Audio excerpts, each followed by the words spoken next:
என்னுடன் பயணித்து வரும் நண்பர்களுக்காக இன்றைய பதிவில் கர்நாடக மாநிலத்தில் ரொம்ப ஃபேமஸாக இருக்கக்கூடிய 2 ரெசிபியை உங்களோட நான் ஷேர் பண்ணுறேன். இந்த ரெசிபி ரெண்டுமே கம்மி கேஸ் யூஸ் பண்ணி பண்ணக்கூடிய உணவு வகைகள். அதனால் உங்களுக்கு இது ரொம்ப உங்களுக்கு உதவக்கூடியதாக இருக்கும். முதல்ல நான் சொல்ல போகிறது கோஸ்மரி. இதுக்கு பாசிப்பருப்பை நல்லா கழுவிட்டு 1 மணி நேரம் ஊற வைக்கணும். ஊற வச்சுட்டு அந்த தண்ணி எல்லாத்தையும் கொட்டிடணும். அந்த பாசிப்பருப்பு மேலே வெள்ளரி துருவல், கேரட் துருவல், தேங்காய் துருவல், இந்த 3 துருவலையும் சேர்க்கணும். அதுக்கப்புறம் நிறையா கொத்தமல்லி போடணும். அப்புறம் உப்பு போடணும். எலுமிச்சம்பழ சாறு அது கூட தேவை. எலுமிச்சம்பழத்தை நல்லா புழியணும். அது மேலே கடைசியில் கடுகு, பச்சை மிளகா 2 தாளிக்கணும். ஒரு நல்ல சாலட் மாதிரி இருக்கும். ரொம்ப டேஸ்டியாகவும் இருக்கும். இரண்டாவதாக நான் சொல்ல போகிறது இதை ஒரு முழு சாப்பாடு அப்படின்னு கூட கருதலாம்.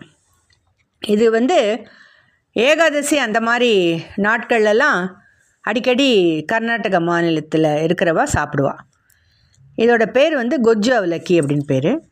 அந்த ரெசிபியை நான் ஷேர் பண்ணுறேன். இப்போ இதுக்கு கூட கேஸுக்கிட்ட ஜாஸ்தி போக வேண்டாம்.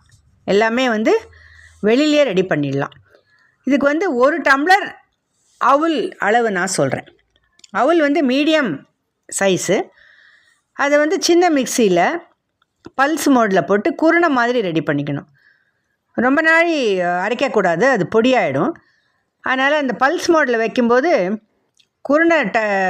குருணை மாதிரி வந்துடுத்துன்னா எடுத்துடணும். அவ்வளோதான்.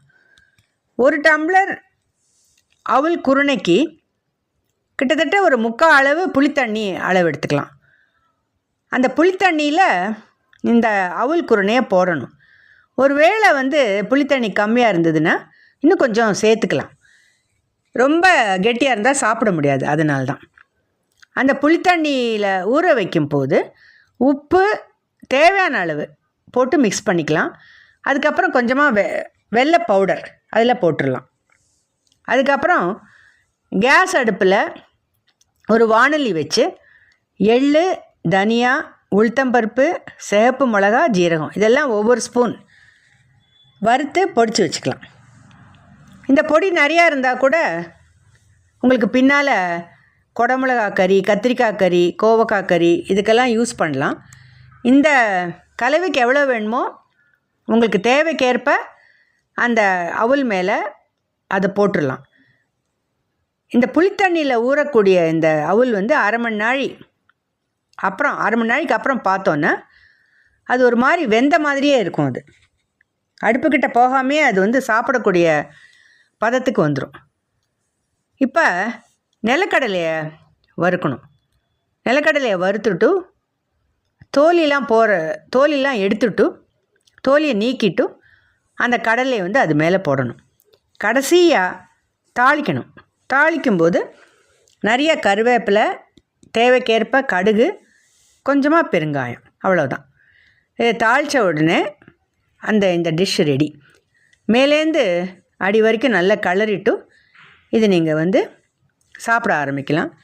இந்த ரெண்டுமே கம்மி கேஸ் யூஸ் பண்ணி சமைக்கக்கூடிய ஒரு உணவு வகை அப்படிங்கிறதுல நான் உங்களோட இதை ஷேர் பண்ணிக்கிறதுல ரொம்ப சந்தோஷப்படுறேன். இன்னும் இந்த மாதிரி சில பதிவுகளோடு உங்களை நான் திருப்பி சந்திக்கிறேன்.